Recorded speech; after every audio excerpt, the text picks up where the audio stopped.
Check.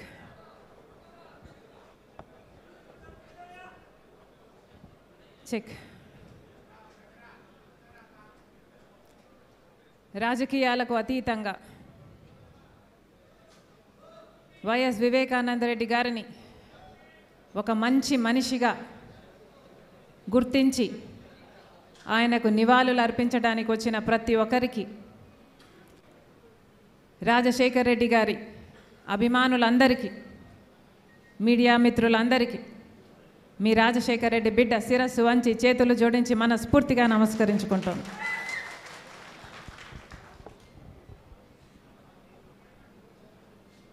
YS Vivekananda Reddy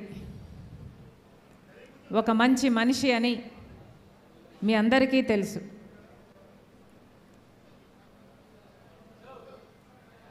ప్రత్యేకమైన మనస్తత్వం, అద్భుతమైన వ్యక్తిత్వం, అందరికీ సహాయపడే గుణం,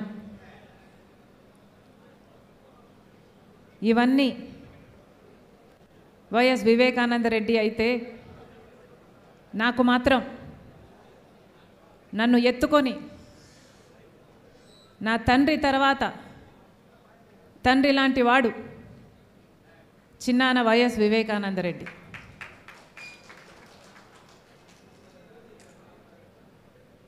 సునీత నేను చిన్నప్పుడంతా కలిసే పెరిగాం, కలిసే చదువుకున్నాం.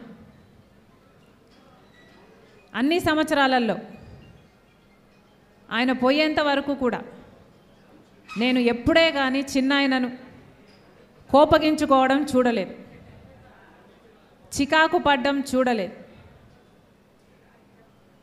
ఎవరైనా సాయం చేయడానికి వస్తే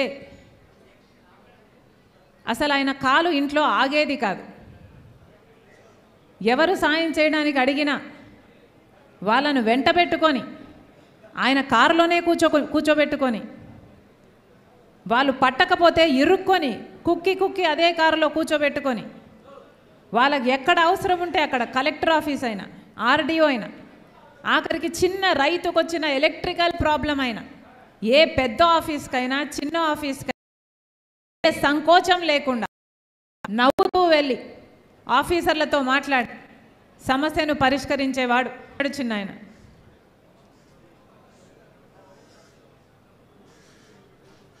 ఆఖరికి నాకు చిన్నాయన ఆఖరిసారి నన్ను కలిసింది నా ఇంటికి వచ్చాడు. వయసులో పెద్దవాడయ్యుండి ఎంతో ఓపికగా నాతో అదే పనిగా కూర్చొని 2 గంటల పాటు ఒకటే అంశం, నువ్వు పోటీ చేయాలమ్మా అని, కడప ఎంపీకి నువ్వు పోటీ చేయాల్సిన అవసరం ఉంది అని, ఆఖరికి ఇంకా పెద్ద మనిషి మాట కాదనలేక అన్నీ అనుకూలిస్తే చేస్తాలే చిన్నానా అని చెప్తే తప్ప చిన్నానా ఆ రోజు లేచి వెళ్ళలేదు. అదే నేను చిన్నానను ఆఖరిగా చూసింది. ఈ రోజుకి చిన్నాన చనిపోయి 5 సంవత్సరాలు గడిచిపోయింది. ఆ రోజు చిన్నాన చావు నమ్మలేని నిజం. ఈరోజు రాజకీయ విషసర్పాల కోరల్లో చిక్కుకొని దుర్మార్గు పాలన చక్రాల కింద నలిగిపోతూ నిప్పు లాంటి నిజం.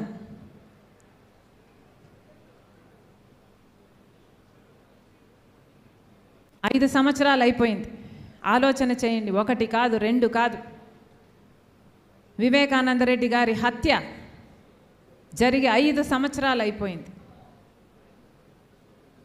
క్రూరాతి క్రూరంగా ఆయన ఒంటి మీద ఎన్ని గొడ్డలు వేట్లున్నాయో ఆయన ఒంటి మీద రుజువులు ఉన్నాయి. ఘోరంగా నరికి చంపడం జరిగింది. సమాజంలో పెద్ద మనిషి, సమాజంలో మంచి మనిషి, డాక్టర్ వైఎస్ రాజశేఖర్ రెడ్డి గారి ఎంతగానో ప్రేమించిన తమ్ముడు, అలాంటి ఆయన విషయంలోనే 5 సంవత్సరాలు గడిచినా కూడా న్యాయం జరగలేదు. ఈ రోజుటి వరకు కూడా హత్య చేసిన వాళ్లకు శిక్ష పడలేదు. ఇక అంతటి మనిషికి కూడా న్యాయం జరగకపోతే, హంతకులకు శిక్ష పడకపోతే ఇక సమాజంలో సామాన్యుల పరిస్థితి ఏమిటి? సామాన్యుల విషయంలో న్యాయం జరుగుతుంది అని సమాజం నమ్మే పరిస్థితి ఉండాలి అంటే ఈపాటికి ఎప్పుడో హంతకులను గుర్తించుండాలి, వాళ్ళకు శిక్ష కూడా వేసుండాలి. కానీ 5 సంవత్సరాలు గడిచినా కూడా ఈ రోజుటి వరకు కూడా హంతకులకు శిక్ష పడనే లేదు. హత్య జరిగిన రోజున మాకు చెప్పిన విషయం, చిన్నాన హార్ట్ అటాక్తో చనిపోయాడు అని. సాక్షి కూడా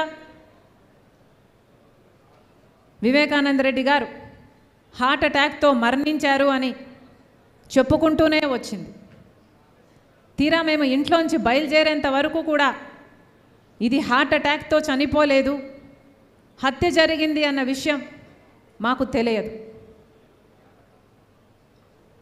వచ్చి చూసిన తర్వాత కానీ ఇంత ఘోరంగా చిన్నానను హత్య చేశారు అన్న విషయం మాకు తెలియదు. ఆ రోజు హత్య జరిగిన రోజు హత్య పలాని వాళ్ళు చేశారని కానీ, పలాని వాళ్ళు చేయించారు అన్న కానీ ఈ విషయాలు ఏవీ తెలిసే పరిస్థితి లేదు.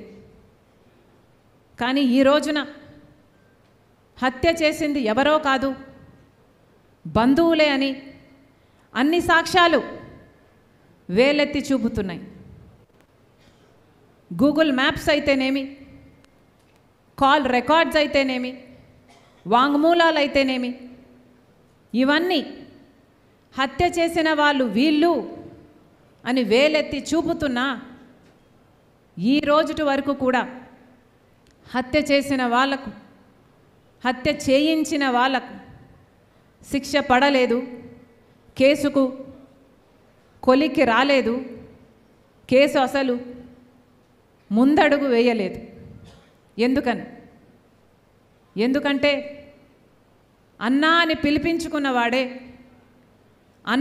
పిలిపించుకున్నవాడే ఈరోజు హంతకులకు రక్షణ కల్పిస్తున్నాడు. కాబట్టి ఈ రోజు వరకు కూడా చిన్నాన విషయంలో న్యాయం జరగలేదు.